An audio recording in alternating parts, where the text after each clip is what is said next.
Most challenges encountered and highlighted have been recurrent since the onset of devolution.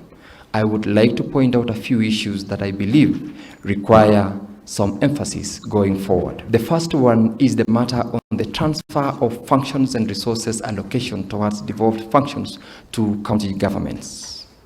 The fourth schedule of the Constitution sets out the functional assignment between the two levels of government. We are still building on the immense work done by the Transition Authority, led by former chairperson, Mr. Kigina, and I commend IGTRC for delivering on their mandate on this front.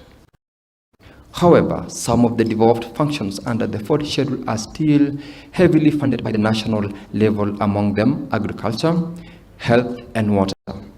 Additionally, some functions belonging to counties are still in the process being unbundled, costed, and transferred to counties together with their facilitating resources.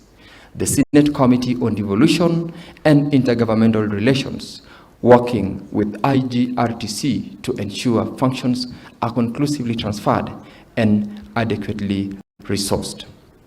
Secondly, honorable ladies and gentlemen, the issue of high pending bills in the counties remain a major challenge facing devolution, and if unchecked, will threaten the financial sustainability of counties, as well as putting many Kenyans doing business with the counties at risk of running and ruining their livelihoods. The second Intergovernmental Relations Symposium resolves as follows.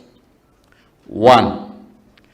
That IGRTC shall deepen engagements with Parliament and county assemblies through a coordination framework that guides tabling and feedback on summit reports as provided for by Section 10 of the Intergovernmental Relations Act of 2012. We urge the governors to cooperate with the Senate on this matter to improve service delivery to the people of Kenya. Na tuhugure mwako mwageginya